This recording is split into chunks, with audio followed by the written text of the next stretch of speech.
Jadi sistem kami terkoneksi. Ya. Dengan adanya big data sistem ini, dengan pendekatan berdasarkan scientific dan teknologi dan berdasarkan science and teknologi ini, maka ini akan memudahkan kita melakukan proses penegakan hukum cepat, ya, kemudian akurat, tentu juga bisa ditanggungjawabkan. Ini langkah-langkah penting yang kami lakukan di dalam penegakan hukum ini.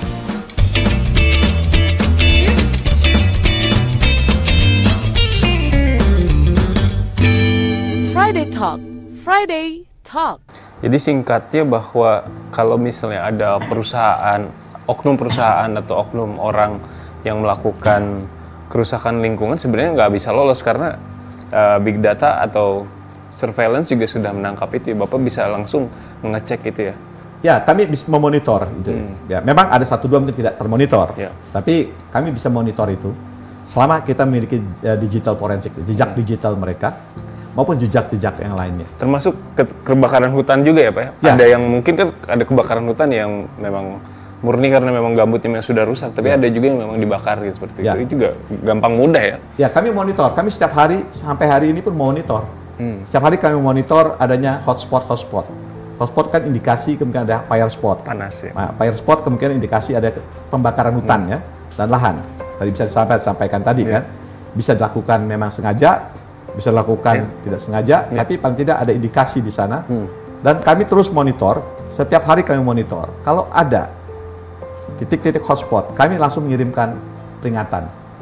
Di lokasi saudara terjadi indikasi adanya hotspot. Mohon lakukan upaya-upaya penanggulangan dan pencegahan serta melaporkan pada kami.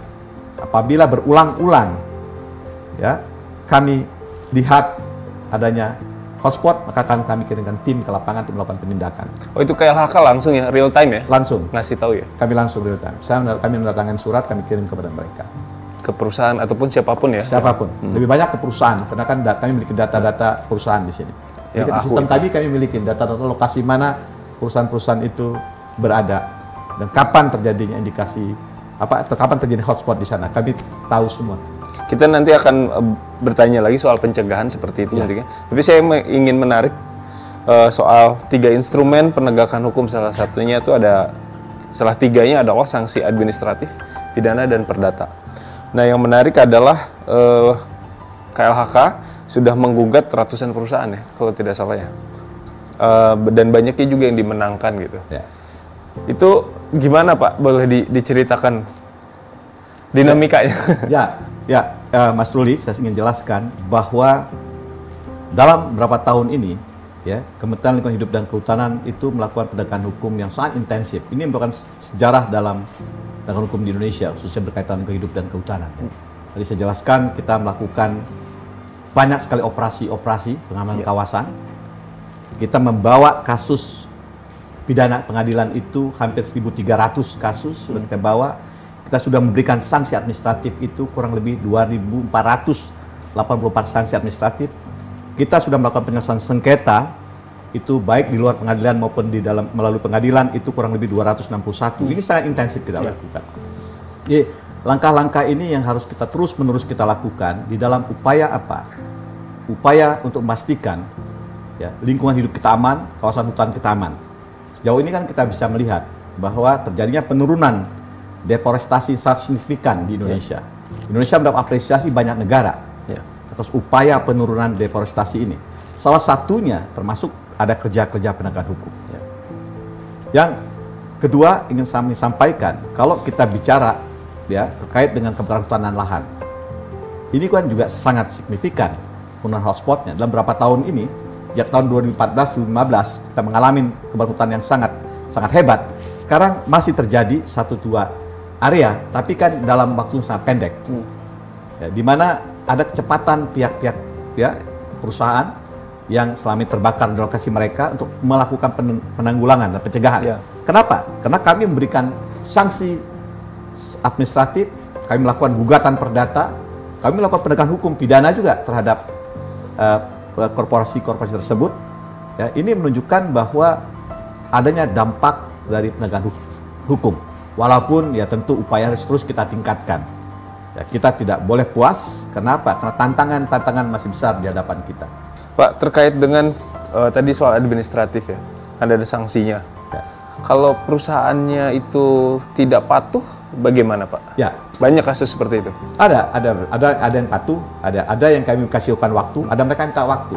Ya, tapi kalau perusahaannya memang tidak punya niat baik, kami akan lakukan penegakan hukum pidana. Dan ini sudah kita lakukan penegakan hukum pidana. Kami juga bisa membawa mereka menggunakan penegakan hukum perdata, membuat mereka ke pengadilan. Jadi instrumen penegakan hukum lingkungan kehutanan yang kami lakukan merupakan instrumen yang sangat lengkap, komprehensif. Tadi saya jelaskan, kita punya kewenangan melakukan pemberian sanksi administratif, kita punya kewenangan untuk melakukan penegakan hukum melalui penyelesaian sengketa, masuk di dalamnya perdata, dan juga kita punya kewenangan untuk melakukan hukum pidana. Jadi kita akan lihat satu persatu dan kita bisa gunakan ketiga-tiganya. Ini kami namakan multi instrumen penegakan hukum. Jadi dalam beberapa kasus kita gunakan ketiga instrumennya agar ada efek jerak ya terhadap perusahaan-perusahaan tersebut. Ya. Mengapa ada opsi penyelesaian sengketa di luar pengadilan? Itu alasan seperti apa? Alasan gini, ini namanya kan dikenal alternative dispute resolution ya. Oh, ADR. Jadi penyelesaian sengketa alternatif ya. Karena kita lihat bahwa proses penegakan hukum melalui proses pengadilan itu kan panjang, Pak. Ya, sementara kan ini kan kita bersengketa kan, kita mewakili, kita sebagai pemerintah bisa bersengketa dengan pihak perusahaan ya yang diduga melakukan perusakan pencemaran lingkungan yang bisa menimbulkan kerugian negara, ya kita tawarkan, kita lakukan pendekatan di luar pengadilan. Tapi kalau mereka tidak mau luar pengadilan, kita akan bawakan ke pengadilan gitu. Ya, untuk mencegah ataupun untuk memastikan proses ini berjalan dengan transparan dan accountable, dalam proses penyelesaian sengketa ini tidak dilakukan sendirian oleh KLHK. KLHK biasanya melibatkan para ahli-ahli lah yang akan menentukan berapa besaran kerugian ya yang harus dibayarkan oleh pihak perusahaan kepada negara. Jadi ini langkah ini penting untuk memastikan proses ini berjalan dengan cepat, transparan dan juga accountable. Jadi langkah-langkah itu, Pak. Jadi langkah penyelesaian sengketa dilakukan adalah untuk mempercepat proses penyelesaian permasalahannya. Tapi apabila tidak terwujud, tidak bisa diselesaikan, tentu akan kita melakukan proses pengadilan. Tadi juga Bapak menyebutkan jumlah angka yang fantastis yang kasus di gugatan perdata yang sudah inkrah ya. Ya. Tantangannya seperti apa Pak? Setelah ada inkrah itu semuanya bayar atau agak kesulitan? Boleh cerita Pak? Ini tantangan kita terbesar. Ya, kalau kasus itu kan kalau pidana, kalau inkrah kan eksekutornya adalah pihak kejaksaan. Kejaksaan ya. Ya. Kalau perdata ya yang punya kewenangan melakukan eksekusi, ataupun eksekutornya adalah Ketua Pengadilan Negeri. Tantangannya adalah bahwa proses ini lamban karena Ketua Pengadilan Negerinya tidak langsung merespon proses-proses ini, walaupun kami selalu mensupport mereka. Tentu setelah proses inkrah mendapatkan putusan, kami kan melakukan permohonan ya kepada pengadilan. Di sini proses yang sekarang terjadi. Untuk itu kami sekarang sedang menyiapkan langkah-langkahnya ya untuk mendorong agar proses eksekusi ini bisa berjalan dengan cepat. Ini tantangannya. Tapi perlu sampaikan bahwa ya gugatan yang kami lakukan ini juga sudah menimbulkan efek terhadap perusahaan. Ya. Kenapa? Saat kita gugat ada proses-proses pengadilan panjang, kan diputuskan oleh pengadilan. Itu bagi perusahaan itu kan juga satu tekanan yang besar. Saat mereka digugat dalam proses pengadilan, mereka mendapatkan tekanan besar daripada pemilik maupun investor mereka. Ya. Kenapa? Karena kan proses pengadilan ini merupakan proses panjang yang bisa juga mengganggu reputasi perusahaan itu, juga mengganggu sistem manajemen perusahaan itu. Ini juga merupakan satu kami harapkan tekanan ya untuk menentukan efek jerak ya berkaitan dengan perbuatan perdata ini. Ya walaupun ya, kalau mereka kami harapkan tentu karena mereka sudah merugikan negara dalam jumlah yang besar, mereka harus membayar kerugian itu.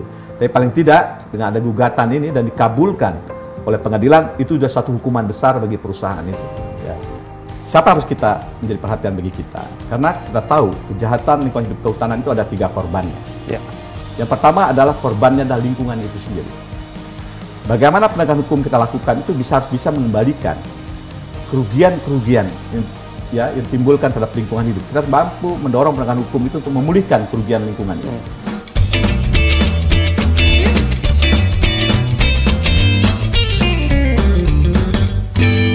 Friday Talk. Friday Talk.